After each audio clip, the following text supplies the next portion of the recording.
चर्मकारों का इतिहास और डॉक्टर अंबेडकर के विचार। चंद्रिका प्रसाद जिज्ञासु का साहित्य। अंतिम भाग।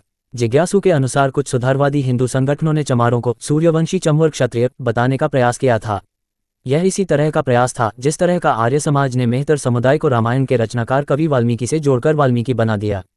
बता रहे हैं कंवल भारती। भारतीय सामाजिक व्यवस्था के बुनियादी सिद्धांतों में से एक जातिगत भेदभाव और छुआछूत तथा इसके धार्मिक संरक्षण को लेकर आवाजें उठती रही हैं। सत्य शोधन की इस परंपरा का आगाज ज्योतिराव फुले ने 19वीं सदी में किया। 20वीं सदी में इस परंपरा को अनेक लोगों ने बढ़ाया, जिनमें मुख्य तौर पर डॉक्टर अंबेडकर का नाम भी शामिल है। चंद्रिका प्रसाद जिज्ञासु भी ऐसे ही सत्यशोधक थे। कंवल भारती उनकी किताबों की पुस्तकवार पुनर्पाठ कर रहे हैं। इसके तहत अंतिम किस्त में पढ़ें उनकी कृति भारतीय चर्मकारों व महारों की उत्पत्ति, स्थिति और जनसंख्या तथा उनके संबंध में बाबा साहेब डॉ. अंबेडकर के विचार का पुनर्पाठ। भारतीय चर्मकारों व महारों की उत्पत्ति, स्थिति और जनसंख्या तथा उनके संबंध में बाबा साहेब डॉ. अंबेडकर के विचार। कंवल भारती गतांक से आगे सन 1964 में चंद्रिका प्रसाद जिज्ञासु की चमार और महार जाति के संबंध में एक ज्ञानवर्धक पुस्तक आई, जिसका पूरा नाम था भारतीय चर्मकारों व महारों की उत्पत्ति, स्थिति और जनसंख्या तथा उनके संबंध में बाबा साहेब डॉ. अंबेडकर के विचार। जिज्ञासु ने इसकी भूमिका में लिखा है कि यह पुस्तक सन 1956 में लिखी और प्रकाशित की गई थी, किंतु प्रचार का प्रयत्न न होने से 1 साल तक पड़ी रही। सन 1957 में उन्होंने बहुजन कल्याण माला की सूची में इसका नाम दिया, जिसके कारण इसकी मांग इतनी बढ़ी कि पुस्तक समाप्त हो गई। सन 1964 में उन्होंने इसमें कुछ संशोधन किए और एक परिशिष्ट भी जोड़ा, जिसमें महारों और चमारों के संबंध में डॉक्टर अंबेडकर के विचारों का चयन है। 4 साल बाद इसका तीसरा संस्करण प्रकाशित हुआ।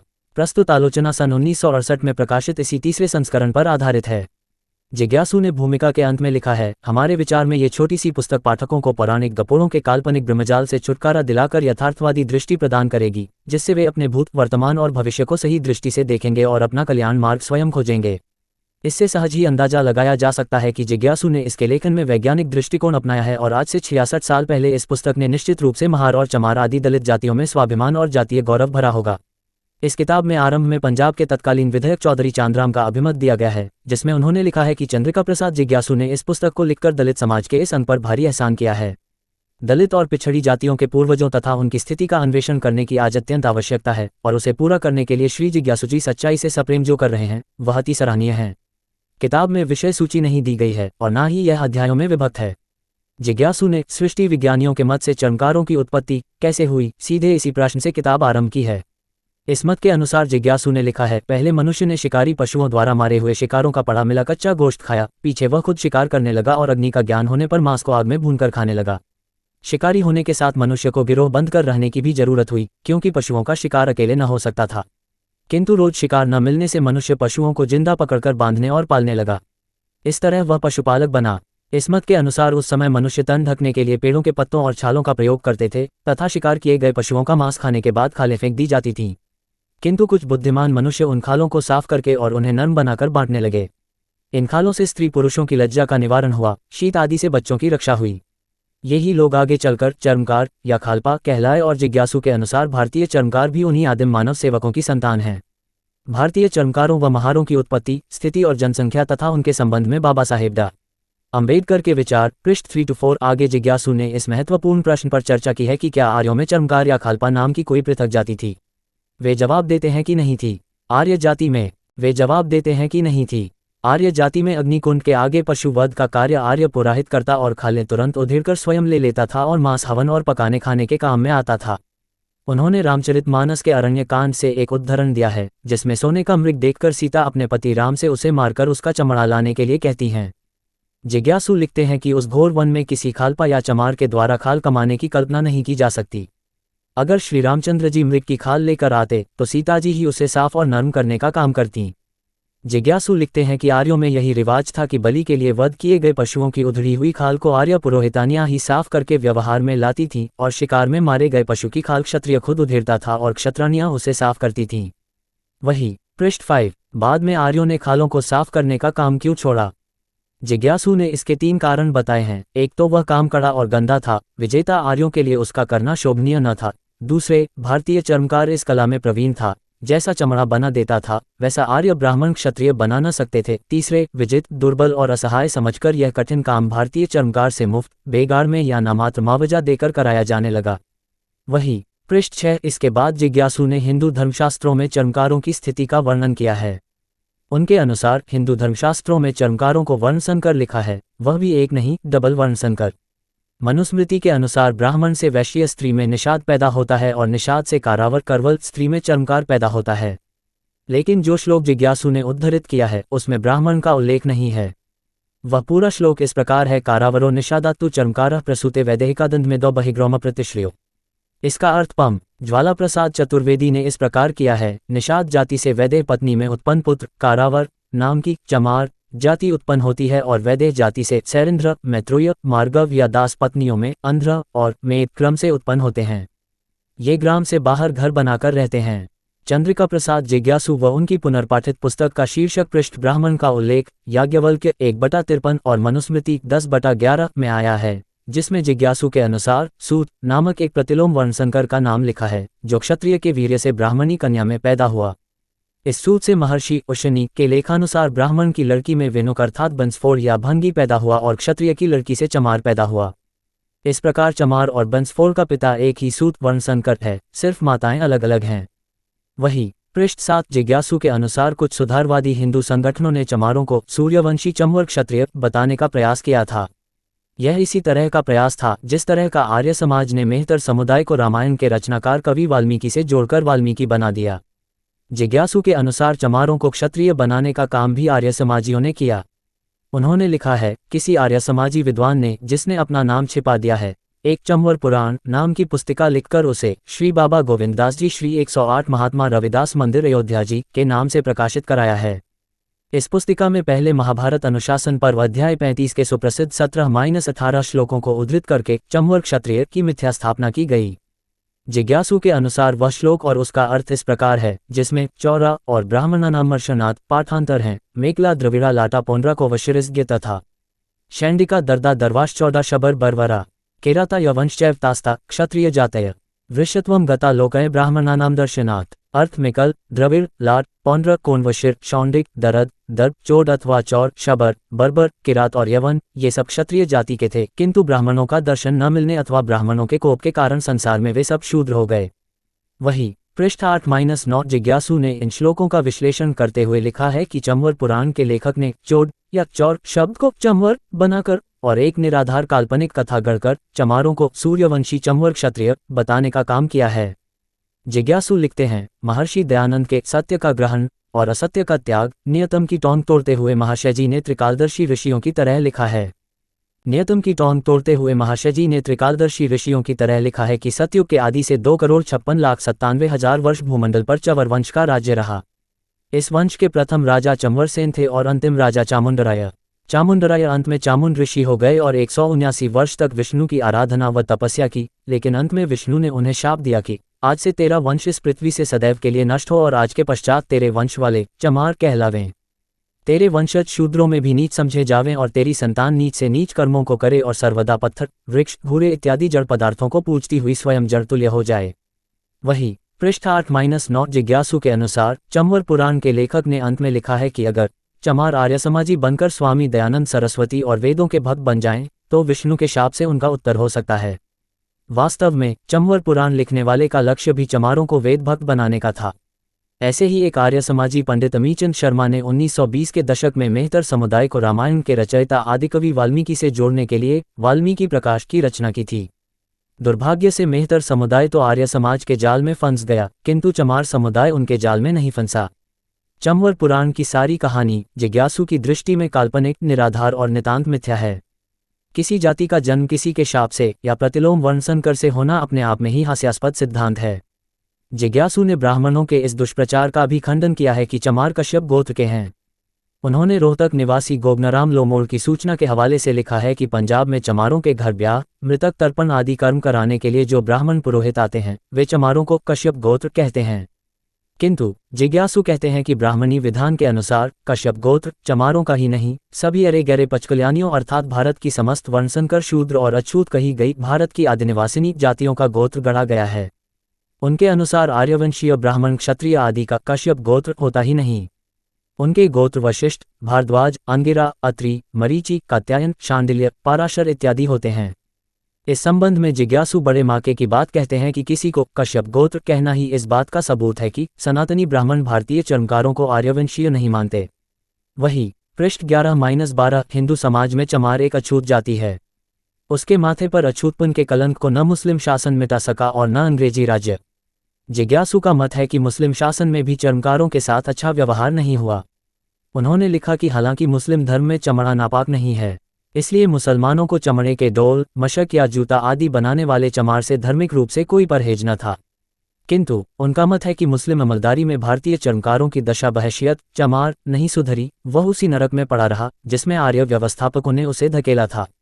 हालांकि जब वह मुसलमान हो गया तो जरूर उसकी सामाजिक स्थिति में कुछ सुधार हुआ, किंतु जिज्ञासु इसे सुधार नहीं मानते। उनके अनुसार यह इस्लाम का प्रचार है। निस्संदेह अछूत जातियों के लोग सम्मान प्राप्त करने के लिए लगभग सभी धर्मों में गए, परंतु जिज्ञासु का मत है कि ईसाई धर्म ने उनका ज्यादा विकास किया, क्योंकि ईसाइयों ने उन्हें न केवल शिक्षा दी जिससे उनमें सांस्कृतिक बदलाव आया। वही पृष्ठ 12-13 सन 1930 के दशकों में कुछ चमार जातियों ने अपने आप को यादव क्षत्रिय होने का दावा करना आरंभ कर दिया था। इसका उल्लेख जिज्ञासु ने इस प्रकार किया है। शायद सन 1922 में दिल्ली में प्राचीन भारत के संपादक वीररत्न श्री देवीदास जाटव के उद्योग से एक सभा हुई थी, जिसमें जटिया चर्मकारों के हिंदू सामाजिक क्षेत्रों में क्षत्रिय होने का दावा पेश किया गया। कहा गया, जटिया शब्द प्रेष्य है, इसका शुद्ध रूप जाटव और इसका मौलिक रूप यादव है। इस घोषणा के अनुसार दिल्ली, आगरा, मेरठ, कानपुर के अनेक जटिया लोग अपने आप को यादव क्षत्रिय कहने लगे। इसी सिलसिले में आगरा से यादव नाम का एक पत्र निकला। इस पत्र में अहीर यादवों को चैलेंज दिया गया था कि अहीर सच्चे यदुवंशी नहीं हैं, जाटव ही असली यादव हैं। एक जाटव सुलेखक ने अपना उपनाम यादवेंदु रखा। इसी समय चानोर चर्मकारों ने भी, जिनके नेता दिल्ली निवासी मुंशी किशन सहाय थे, चानोरों को उत्तम क्षत्रिय होने की घोषणा करते हुए एक इश्तहार निकाला जिसमें चमारों को अनेक ऐसी खापों या गोत्रों के नाम थे जो राजपूत, गुर्जर, मीना और जाटों के गोत्रों के नाम हैं। कुछ चमारों ने अपनी जाति को गहलोत क्षत्रिय घोषित कर दिया, कुछ ने 1941 की मर्दुमशुमारी में अपने को सूर्यवंशी और चंद्रवंशी क्षत्रिय लिखे जाने का आग्रह किया है। वही पृष्ठ 15 जिज्ञासु ने इस वर्णांतरण का समर्थन नहीं किया। उन्होंने इसे जातीय जगमगाहट की बातें कहकर खारिज कर दिया, किंतु उन्होंने डॉ. अंबेडकर की धर्मांतरण घोषणा और सन 1956 में बौद्ध धर्म ग्रहण करने के निर्णय का समर्थन किया और लिखा कि इसका भारतीय चर्मकारों पर गहरा प्रभाव पड़ा और देश में सामूहिक धर्म परिवर्तन की एक लहर सी दौड़ गई। इस प्रकार तब से अब तक 1 करोड़ से अधिक संख्या में अछूत भाई हिंदू धर्म त्याग कर भगवान बुद्ध के शरणापन्न हुए। इस धर्मांतरण से भारत में 1961 की जनगणना के अनुसार भारत में बौद्धों की संख्या 8% बढ़ गई और दिन दिन बढ़ती जाती है। इस आधार पर जिज्ञासु ने भविष्य का चित्र खींचते हुए लिखा, शायद निकट भविष्य में ही सभी चर्मकार बौद्ध हो जाएंगे और उनकी देखादेखी अन्य दबी पिछड़ी जातियों भी नीच ऊंच भेदवादी हिंदू धर्म को त्याग कर समतावादी बौद्ध धर्म ग्रहण कर लेंगी। वही पृष्ठ 16-17 चमारों का मस्तिष्क ब्राह्मणों के समान। जिज्ञासु ने आगे चर्मकारों के संबंध में एक ऐसी विचित्र जानकारी साझा की है जिससे सहमत होना मुश्किल है। उन्होंने लिखा, यूपी, बिहार और बंगाल के ब्राह्मणों और चमारों के मस्तिष्क का वजन लगभग बराबर है। सेंसर्स ऑफ इंडिया 1931 की भूमिका में लिखा है कि भारतीय मस्तिष्क मान के अनुसार यूपी के ब्राह्मणों के मस्तिष्क का औसत वजन 73.1 है और बंगाल के ब्राह्मणों के मस्तिष्क का औसत वजन 79.6 है और यूपी के चमारों के मस्तिष्क का औसत वजन 72.8 है तथा बिहार के चमारों के मस्तिष्क का औसत वजन 79 है। जिज्ञासु आगे लिखते हैं, लगभग ऐसा ही मस्तिष्क संतुलन अन्य दलित जातियों का भी पाया जाता है। उनका मानव विज्ञानियों की रिपोर्ट से यह निष्कर्ष दिया है कि मस्तिष्क शक्ति में भारतीय चर्मकार ब्राह्मण के बराबर ही नहीं बल्कि उससे भी बड़ा है। वही पृष्ठ 18 ये निष्कर्ष ठीक नहीं है। अवसरों और अधिकारों से वंचित करके किसी भी मानव समाज को हमेशा के लिए पिछड़ी और पतित स्थिति में रखा जा सकता है। दलित पिछड़ी जातियों को हजारों साल से हिंदू धर्म की वर्ण व्यवस्था ने मानवीय अधिकारों से वंचित करके और दास बनाकर रखा, इसलिए विकास में ये जातियां पीछे रहीं और ब्राह्मणादि द्विज जातियां आगे रहीं। अभी थोड़े समय से ही जब देश आज़ाद हुआ और लोकतंत्र कायम हुआ, दलित पिछड़ी जातियों को वर्ण व्यवस्था के बंधन से मुक्ति मिली है और उन्हें आरक्षण के द्वारा विकास के अवसर प्राप्त हुए हैं। निस्संदेह इस थोड़े से समय में ही इन जातियों के लोगों ने काफ़ी तरक्की की है, पर अभी भी इनकी एक बड़ी आबादी शिक्षा और विकास के अन्य साधनों से वंचित है। जिज्ञासु ने आगे एक और नई जानकारी साझा की है। उन्होंने लिखा है कि दक्षिण भारत के चर्मकारों की अपेक्षा उत्तर भारत के चर्मकारों में दास्ता की मनोवृत्ति अधिक है। इसे स्पष्ट करते हुए उन्होंने लिखा, दक्षिण भारत समुद्र से घिरा है, अतएव यूरोपियनों से पहले कोई विदेशी जाति दक्षिण मार्ग से भारत में नहीं आई। आर्य, शक, हूण, पारद, पल्लव, यवन, मुसलमान सब उत्तर द्वार से आए। अतएव भारत में सबसे प्रथम विदेशी जातियों का प्रभाव उत्तर भारत के आदि निवासियों पर पड़ा। बहुत काल तक विदेशियों से पदाक्रांत रहने के कारण उत्तर भारत के आदि निवासी तेजहीन से हो गए, इनमें दास्ता की मनोवृत्ति अधिक व्याप गई। दक्षिण भारत में विदेशी बहुत देर में पहुंचे, इस कारण दक्षिण भारत के आदि निवासियों में स्वतंत्रता और संघर्ष की भावना अब भी पाई जाती है। बहुत अधिक दले कुचले लूटे और चूसे जाने पर भी दास्ता का भाव उनमें बद्धमूल नहीं हुआ। यही अंतर्भाव उत्तर भारत और दक्षिण के चमारों के बीच में भी दिखाई देता है। दक्षिण भारत के चर्मकारों की अपेक्षा उत्तर भारत के चर्मकारों में दास्ता की मनोवृत्ति अधिक घर कर गई है। वही पृष्ठ 24-25। इसके बाद जिज्ञासु ने उत्तर भारत के चर्मकारों के भिन्न भिन्न वर्गों और अंतर्वर्गों के नामों की सूची दी है, जो इस जाति के लोगों के लिए भी एक प्रकार से नई जानकारी हो सकती है। कुछ महत्वपूर्ण वर्ग इस प्रकार हैं: चौंदौर, झासिया, छादिया, घोर, सेनन, सरकी, सरिया और सौराठी। और अंतर्वर्ग इस प्रकार हैं: महरा, होलिया, परवारी, पुलायो, चोखामिला, मंगा, मिरासी, डोनबा, हलसाब, भुयाल और भूमिपुत्रा। जिज्ञासु ने और भी खुलासा किया है। लिखा है यूपी में और भी खुलासा किया है। लिखा है यूपी में सरकारी गणना में डबगर और घरामी चमार ग्रुप में रखे गए हैं। कुछ लोग जैसवारों को भी चमारों का एक वर्ग समझते हैं, परंतु कलकत्ते का जैसवार मित्र पत्र जैसवारों को कोरी ग्रुप में मानता है। स्थान भेद से कोरी और चमारों के कई वर्ग एक ही हैं, जैसे कि चौनोर, चौंदौर, तवर। परंतु राजस्थान में चौनोर जुलाहे कहलाते हैं और दिल्ली में भी चौनोर जुलाहे नाम से प्रसिद्ध हैं। गुड़गांव जिले के 23 ग्रामों में कोली चमार कहलाते हैं। शायद इसी से कई सवर्ण हिंदू लेखकों ने कोरी और चमार दोनों का निकास एक ही मूल से माना है, परंतु सरकारी सेंसस रिपोर्ट में दोनों की गणना अलग अलग की गई है। वही पृष्ठ 25 किताब के अंत में जिज्ञासु ने एक परिशिष्ट जोड़ा है, जिसमें चर्मकारों और महारों के संबंध में बाबा साहेब डा. अंबेडकर के विचार दिए हैं और साथ में चमारों और जाटों के गोत्रों में एकता दिखाई है। बाबा साहेब की शोधपूर्ण पुस्तक दी अनटकबल्स अछूत कौन के हवाले से जिज्ञासु ने लिखा है कि दक्षिण के द्रविड़ और उत्तर के असुर अथवा नाग एक ही नस्ल के लोग हैं। ये केवल दो भिन्न नाम हैं, नस्ल एक ही है। नाग नाम जातिगत है और द्रविड़ भाषागत। उनके अनुसार भारत में अधिक से अधिक दो ही नस्लें रही हैं, आर्य और नाग। दास भी वे ही लोग हैं जो नाग हैं। वही पृष्ठ 27 जिज्ञासु ने जाटों और चमारों के गोत्रों में एकता के संबंध में जो जानकारी दी है वह उन्हें गुड़गांव के एक लेखक गोगनाराम जी से मिली थी। उनके अनुसार यह एकता इस प्रकार है: गुड़गांव ग्राम में कटारिया गोत्र के सैकड़ों जाट हैं। दिल्ली सूबे के नजफगढ़ कस्बे में कटारिया गोत्रा के चर्मकार हैं। लोमार गोत्र के अहीर गुड़गांव जिले के नाथुपुर में मौजूद हैं और दिल्ली सूबे में रंगपुरी गांव के पास लोमोर गोत्र के गुर्जर हैं। हमारे छारा गांव में 50 घर लोमार चमारों के हैं। रोहतक जिले के बादली गांव में दहिया गोत्रा के जाट भी हैं और चमार भी। झज्जर तहसील में भी दहिया जाट और चमार हैं। छारा ग्राम में 30 घर सहरावत गोत्र के चमार हैं और दिल्ली सूबे के एक ग्राम में सहरावत जाट भी मौजूद हैं। रोहतक जिले में मारिया चमार भी हैं और जाट भी।